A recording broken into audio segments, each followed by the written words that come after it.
हमको आनंद मिले, हमको लाभ मिले। इसी को हर कर्म में हम ढूंढते रहते हैं और ढूंढते ढूंढते एक समय ऐसा आता है कि हमारा जीवन समाप्त हो जाता है और हम चले जाते हैं। रिजल्ट क्या होता है? हम अपने को पाते हैं कि जो शांति हम ढूंढ रहे थे, जो सुख हम ढूंढ रहे थे, जिस आनंद की हमें तलाश थी, जो शांति हमें चाहिए था, वो शायद नहीं मिला। इसके लिए हम हर प्रकार के कर्म करते हैं, अच्छा भी और बुरा भी, फिर भी यही मिलता है कि वो मिल नहीं पाया। वो कहाँ है, कैसे है और क्या है, ये बगैर संत का संग किए आज तक किसी को नहीं मिल पाया है। भगवान शंकर का अनुभव है, जिन्होंने इस धरती पर आने के बाद संत का संग किया और जो वास्तविकता को जाना, सच्चाई को जाना, उन्होंने व्यक्त किया है कि गिरजा संत समागम सम लाभ न कछु आन, और बिन हरि कृपा न होहि सो गावहि वेद पुराण। ऐ गिरजा, ऐ पार्वती, संत समागम के समान दुनिया में कोई लाभ नहीं है। भाइयों बहनों, गौर कीजिए, विचार कीजिए, मनन कीजिए, वो कौन सा लाभ है जो संत समागम से मिलता है, जिस लाभ के समान दुनिया में कोई भी लाभ नहीं है। ये भगवान शंकर का दावा है, अनुभव है, और वो ये बात पार्वती से कह रहे हैं, गिरजा से कह रहे हैं, किसी ऐसे तैसे से नहीं कह रहे हैं। पार्वती से तो कभी वो झूठ नहीं कहेंगे, असत्य नहीं कहेंगे, कहेंगे तो सत्य ही कहेंगे। आखिर वो कौन सा लाभ है? भाइयों बहनों, सभी के अंदर जो आत्मा विराजमान है, जो वास्तव में आप हैं, उसी आत्मा को शांति, सुख, आनंद अगर आज तक किसी को मिला है तो परमात्मा में मिला है। और संत समागम से ही जिस किसी को मालिक का अनुभव हुआ, मालिक तक पहुंचा, मालिक को आत्मसात किया, मालिक को पाया, तो वो जरिया संत समागम ही है। इसके अलावा दूसरा ना कोई रास्ता रहा और ना है और न रहेगा। गोस्वामी तुलसीदास जी ने भी अपने अनुभव को व्यक्त करते हुए रामचरितमानस में दर्शाया है कि मत की रत गति भूति भलाई, और जग जेहि जतन जहाँ जो पाई, सब जानव सतसंग प्रभाव, और लोक कहु वेद नयान उपाऊ। सदगति, सदबुद्धि, ऐश्वर्य, बड़ाई, भलाई जिस किसी को कहीं भी कभी भी मिला है, तो लोक और वेद में केवल एक ही उपाय है, वो संत का संग, संत समागम। इसके अलावा दूसरा उपाय है ही नहीं है, उन्होंने स्पष्ट कर दिया। भाइयों बहनों, हम दो काम करने के लिए इस धरती पर आए हैं, पेट का धंधा और हरि का भजन। पेट का धंधा तो सभी करते हैं और सबको पूरा टाइम मिलता है, हौसला भी रहता है और प्रयास भी रहता है, खुशी भी रहती है, लेकिन हरि का भजन का महत्व हम नहीं देते हैं। यही हमारे दुख का कारण है। इसी के कारण हम पूरे जिंदगी भर बेचैन रहते हैं, क्योंकि हमारा जीवन अधूरा होता है। जैसे एक पक्षी के दो पंख होते हैं, अगर एक पंख टूट जाए, खराब हो जाए या कैसे भी ना हो, तो वो पक्षी अधूरा हो जाता है, वो उड़ नहीं सकता। ठीक इसी प्रकार से हम पेट का धंधा तो खूब करते हैं, लेकिन हरि का भजन कैसे करें? क्या है परमात्मा और कहाँ पर है, क्या स्वरूप है, कहाँ ध्यान लगाएं, इसके लिए हमारी चेतना जागृत ही नहीं होती। भाइयों बहनों, यही हमारे बहुत बड़े दुख का कारण है और इसी अज्ञानता के कारण हम 84 लाख जन्म तक भटकते हैं और बहुत भटकने के बाद ये मनुष्य की जिंदगी मालिक ने दया करके दिया है। अगर अब की बार नहीं संभाला तो सिखों के पहले गुरु नानक हुए, जो महाज्ञानी कहलाए, उन्होंने अपने अनुभव को व्यक्त किया है कि 184 भ्रम दिया, पोपे अटकाया है और अब की पास आना पड़ा तो फिर 84 जाए। ये 84 लाख योनियां भुगतने के बाद ऐ मानव प्राणी, आपको मनुष्य का जीवन मिला है। अगर अब की बार जीवन के ध्येय और लक्ष्य को नहीं संभाला तो फिर 84 में जाना ही पड़ेगा। भाइयों बहनों, भगवान की भक्ति में ही शांति है, आनंद है और चैन है। लेकिन वो भक्ति कैसे शुरू होती है? जब तक हम इस रहस्य को नहीं समझेंगे तब तक भक्ति शुरू ही नहीं हो सकती। भगवान राम प्रजावासियों को समझाते हुए स्पष्ट करते हैं कि भक्ति स्वतंत्र सकल सुख खानी और बिन सत्संग न पावहि प्राणी। यह प्रजावासी भक्ति स्वतंत्र है और सब सुखों की खान है, लेकिन जब तक संत का संग कोई प्राणी नहीं करेगा तो उस स्वतंत्र भक्ति को नहीं प्राप्त कर सकता।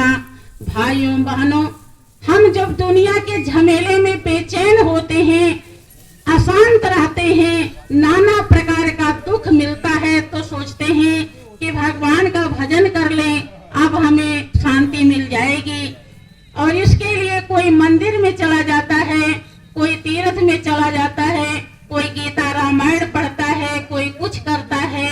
लेकिन फिर भी बंधु, अज्ञानता के कारण, क्योंकि जब तक जिसका हमें ध्यान करना है, जो हमारा ध्येय है, जो एक परम सत्ता है, परम शक्ति है, जब तक उसका अनुभव नहीं होगा, दीदार नहीं होगा, पहचान नहीं होगा, तब तक भक्ति शुरू नहीं होती है।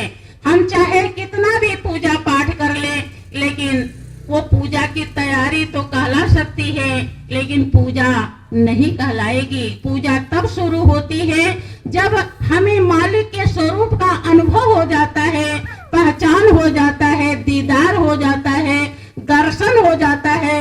आप सुनते हैं कि परमात्मा से कोई कण खाली नहीं, कोई जगह खाली नहीं।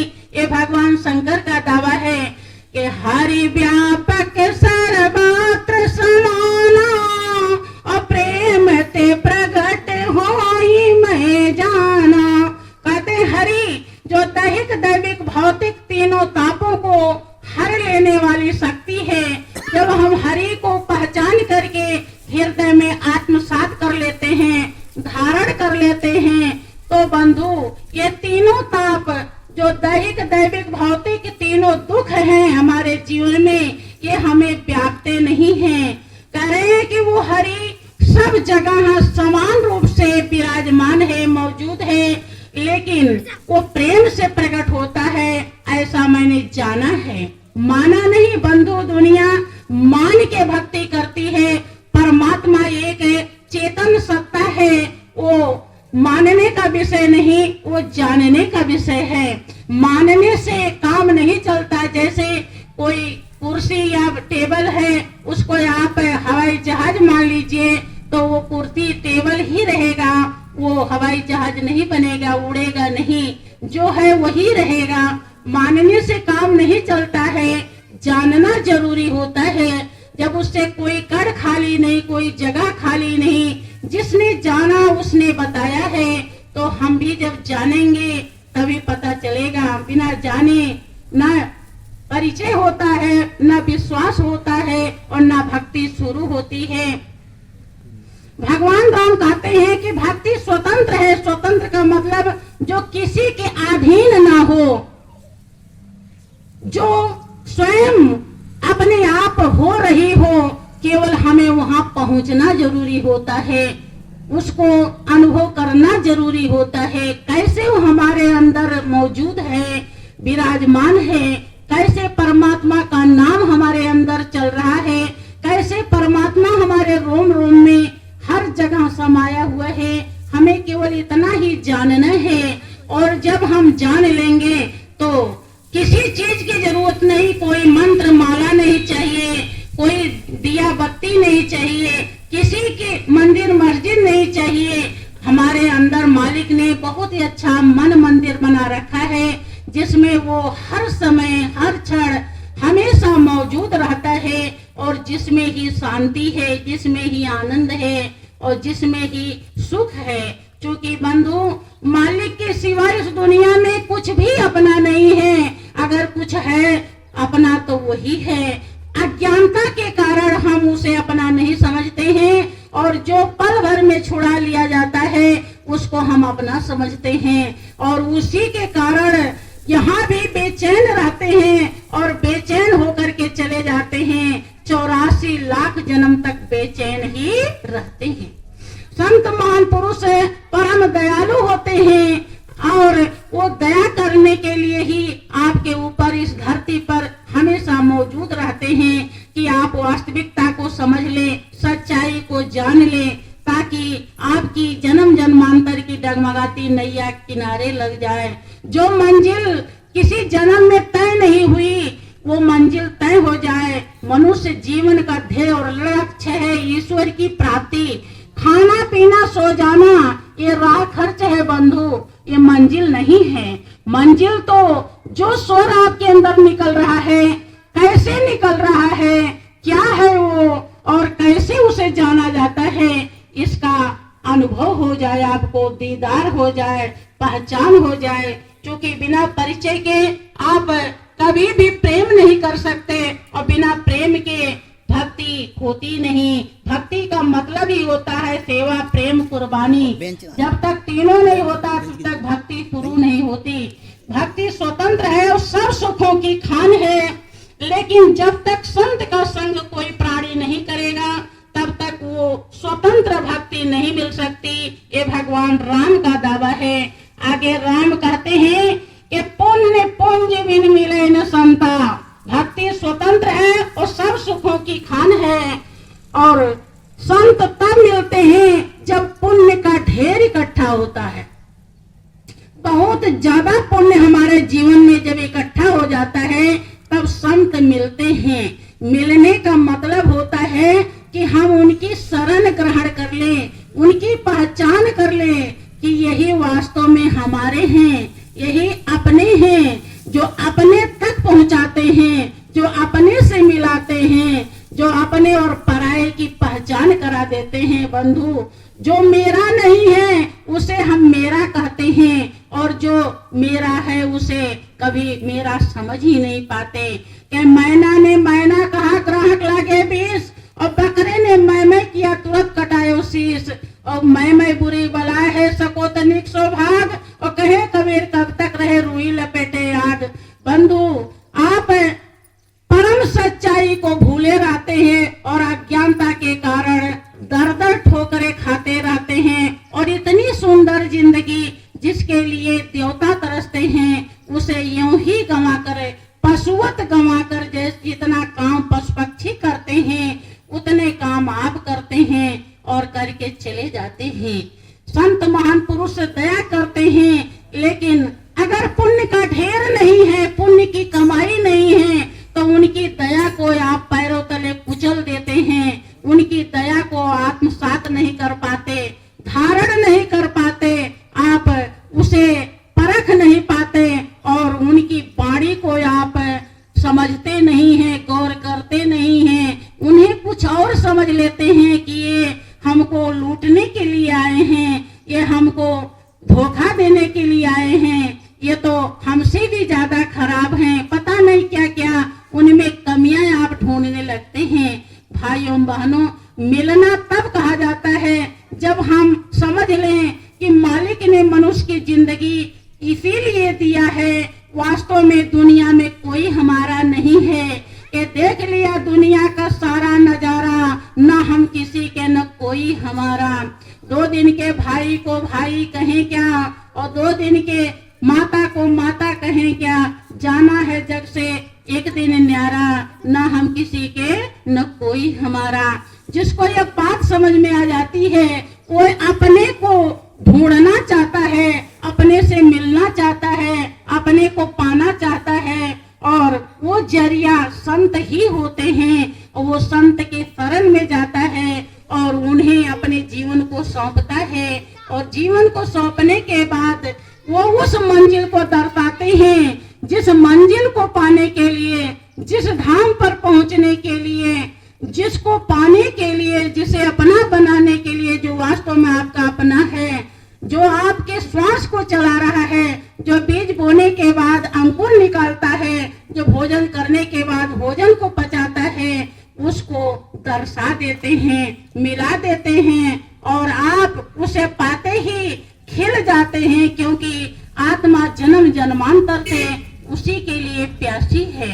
भाइयों बहनों, देखिए किस तरह से हम भटकते रह जाते हैं पूरे जीवन भर और सच्चाई को समझ नहीं पाते। सच्चाई को समझाने के लिए संत महान पुरुष हरदम इस धरती पर मौजूद रहते हैं, बशर्ते हम इस लायक बन जाएं कि हम उनकी शरण ग्रहण कर लें। देखें, एक समय का जिक्र आता है, एक जंगल के किनारे एक गड़ेरिया रोज भेड़ चुगाया करता था। एक दिन वो भेड़ चुगाने गया था, देखता है कि वहां पे जंगल में बहुत शोर होता है, बहुत तेज सी आवाज होती है। जंगल से एक शेरनी भागती है, और वो जैसे भागी तो भागते समय ही उसके गर्भ से बच्चा गिर जाता है। वो गर्भवती थी और वो दूर चली जाती है, उधर ध्यान भी नहीं देती कि बच्चा कहाँ है कहाँ नहीं है। वो गड़ेरिया देखता है कि बच्चा यहाँ पर गिरा हुआ है, उठा लेता है, क्योंकि छोटा बच्चा हर किसी का अच्छा ही लगता है, चाहे कुत्ता हो, बिल्ली हो, बाघ, शेर हो। उठा ले आया और भेड़ों के झुंड में रख दिया, और भेड़ के साथ उसे पालने लगा। धीरे धीरे वो शेर का बच्चा भी भेड़ जैसा काम करने लगा, भेड़ों में रहने लगा, और जैसे भेड़ घास चुगते थे वैसे वो भी घास चुगता था, और बड़े बड़े भेड़ उसको मारती भी थी, लेकिन वो सब कुछ अत्याचार सहता था। एक दिन का जिक्र है, जब वो जंगल के किनारे भेड़ चुगाने आया ही था कि जंगल का राजा जो शेर था उसकी नजर भेड़ों के झुंड पर पड़ जाती है, क्योंकि वो शिकार के लिए आया था। भेड़ बकरी उसके शिकार उसके लिए आया था। वो ध्यान से देख रहा था कि हमारा शिकार किधर से मिलेगा, किधर से हम दांव लगाएं। उसी में शेर का बच्चा जब दिखाई पड़ा तो उसके होश उड़ गए कि भेड़ों में ये शेर का बच्चा कैसे अपने को ये भूल गया कि मैं शेर हूँ, ये तो भेड़ बन गया है। अब इसको किस तरह से हम निकालें, यहाँ से क्या उपाय करें, ये तो जल्दी से समझेगा नहीं, लेकिन कोशिश करते हैं। ठीक इसी प्रकार से बंधु संत महान पुरुष भी देखते हैं कि आप को देव दुर्लभ चोला मिला हुआ है, जिसके लिए देवता तरसते हैं। आपको परमात्मा रूपी सिंहासन प्राप्त करना है इस जीवन से, लेकिन आप एक एक दिन खत्म करके बेचैन होकर के खत्म करते हैं और 84 लाख योनि में जाने की तैयारी करते रहते हैं। संत महान पुरुष को भी दया आती है कि आपको कैसे समझाएं कि आप क्या हैं और आप क्या बने हुए हैं। आप शांति, सुख, आनंद के भंडार है, जिसके ईश्वर अंश जीव अविनाशी और चेतन अमल सहज सुख राशि। आप स्वाभाविक सुख की रास हैं, भंडार हैं, लेकिन वो सुख की रास जहाँ है वहाँ आप पहुंच ही नहीं पाते। वहां तक आप जाने की कभी कोशिश ही नहीं करते। आपको लगता है कि मकान में सुख है, दुकान में सुख है, पढ़ाई में सुख है, धन दौलत खेती खलिहान में सुख है और इसी में ढूंढते ढूंढते आप इस दुनिया से चले जाते हैं। जो सुख की रास है, भंडार है, जहाँ पहुंचकर आत्मा संतुष्ट हो जाती है, आत्मा की जन्म जन्मांतर की प्यास बुझ जाती है, वहां तक आप पहुंच नहीं पाते। संत भी यही उपाय करते हैं कि किस तरह से आपको समझाएं कि आप अपने को पहचान लें। फिर क्या होता है कि वो शेर सोचने लगा कि कैसे हम शेर के बच्चे को भेड़ के झुंड से निकालें, क्या उपाय करें। वो देखता रहा, जब शेर का बच्चा शेर के तरफ देखा तो उसने इशारा किया कि ऐ भाई तुम मेरी बात मान लो। वो कहने लगा नहीं नहीं, तुम तो मुझे खा जाओगे, तुम मेरा शिकार करना चाहते हो, मैं तुम्हारी बात नहीं मानूंगा, तुम हमें अपने परिवार से छुड़ाना चाह रहे हो। शेर कहता है कि नहीं, अगर तुम्हें विश्वास नहीं है तो तुम मेरे पास मत आओ, लेकिन मेरी बात मान करके जो मैं कहूँ उसे मान लो और जैसा कहूँ वैसा कर लो, मेरे साथ चलो और जहाँ मैं कहूँगा वहां पर रुक जाना और जिसको मैं कहूँगा उसे देख लेना। चलते गए, थोड़ी दूर जब पहुंचे, काफी दूरी के फासले में चल रहे हैं ताकि एक दूसरे पास न आ सके, ताकि शेर के बच्चे को डर न लगे कि शेर हमको खा जाएगा। तो दूर चलते चलते एक नदी रास्ते में पड़ती है। शेर कहता है कि रुक जाओ, ठहर जाओ वहीं पे। फिर वो शेर का बच्चा ठहर जाता है। शेर कहता है कि अब पानी में अपना मुंह देखो। जो पानी में मुंह देखता है तो उसकी होश उड़ जाती है कि ये तो मैं भेड़ नहीं शेर हूं। और फिर वो कहता है कि हमारे तरफ देखो। और जब शेर का बच्चा शेर की तरफ देखता है तो समझ जाता है कि तो मैं तो शेर हूं और दहाड़ता है और शेर के पास आकर के शेर बन जाता है। बंधु वो जंगल का राजा है और कहाँ भेड़ बना हुआ था अपने की पहचान न होने के कारण। ऐसे आप सुख शांति आनंद के भंडार है बंधु। जो इस वास्तविकता को जान जाता है उसे दुनिया का न सुख ही व्यापता है और न दुख ही व्यापता है।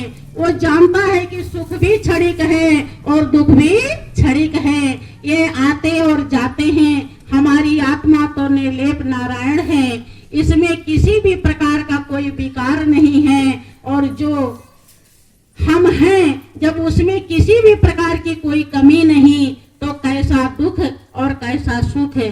भाई एवं बहनों, इसी को समझाने के लिए संत महान पुरुष आते हैं और आपको नाना प्रकार से समझाते हैं कि आप ऐसा टेक्निक फार्मूला रास्ता जान लो जिससे वो मालिक नजर आ जाए, उसकी पहचान हो जाए, क्योंकि वो आपके अंदर ही बैठा है, हर जगह मौजूद है और हृदय में विशेष रूप से मौजूद है। सभी मंदिर में पूजा करने जाते हैं, लेकिन किसी से पूछो कि भगवान कहाँ है तो सभी बताते हैं कि सबके अंदर है। जब ये अंदर है, जो चीज अंदर है वो अंदर ही मिलेगी बंधु। अगर अंदर है और आप बाहर ढूंढेंगे तो कभी नहीं मिल सकता, और वो मिला नहीं तो जीवन का कल्याण नहीं हो सकता। इसलिए जब तक उसे आप नहीं जानेंगे आपकी जीवन नैया डगमगाती रहेगी और आप हमेशा कभी भाई के दुख से दुखी होंगे, कभी बहन के दुख से दुखी होंगे, कभी पत्नी के, कभी पति के, कभी बेटा बेटी के, कभी रिश्तेदार के, नाना प्रकार दुख आप झेलते रहेंगे। जब आप समझ लेंगे कि हम तो दुख से परे हैं, हम निर्लिप्त नारायण हैं, जब ऐसा आपको समझ में आ जाएगा, अनुभव हो जाएगा, दीदार हो जाएगा, पहचान हो जाएगा, उसी दिन से आपका दुख दूर हो जाएगा। इसके पहले आपका दुख दूर नहीं हो सकता। और जीते जिंदगी आपने अगर इस दुख को दूर नहीं किया तो बंधु मरने के बाद मौका नहीं मिलता है कि मानुष जन्म अनमोल रे, माटी में न रोल रे, अब जो मिला है फिर न मिलेगा, कभी नहीं, कभी नहीं, कभी नहीं। एक बार मालिक ने दिया है, अगर इसकी सच्चाई को आपने नहीं समझा तो फिर मौका नहीं मिलेगा कि नर्तन पा यत्न कर ऐसा जिससे वह करतार मिले। ऐसी उत्तम यौन पदार्थ फिर नहीं बारंबार मिले, एक बार मिला हुआ है। इसलिए अब ज्यादा नहीं कुछ कहना है। बोलिए प्रेम से श्री सद्गुरुदेव महाराज की, श्री सच्चिदानंद भगवान की। अपने को आप जान के हैरान हो गया, अपने को आप भूल के हैरान हो गया। माया के जाल में फंसा वीरान हो गया, माया के जाल में फंसा वीरान हो गया। अपने को आप भूल के हैरान हो गया, अपने को आप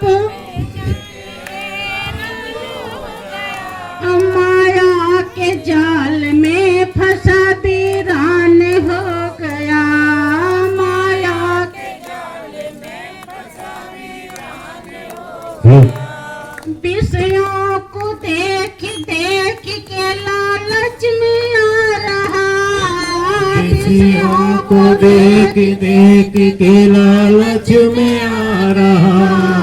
दीपक में ज्यों पतंगा जाई के समा रहा, दीपक में यूं पतंगा जाए के समा रहा।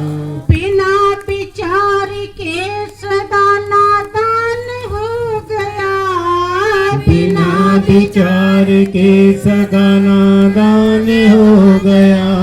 माया के जाल में फंसा वीरान हो गया, माया के जाल में फंसा वीरान हो गया।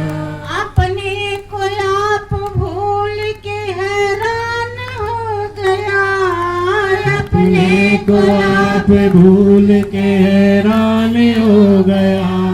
माया के जाल में फंसा वीरान हो गया, माया के जाल में फंसा वीरान हो गया।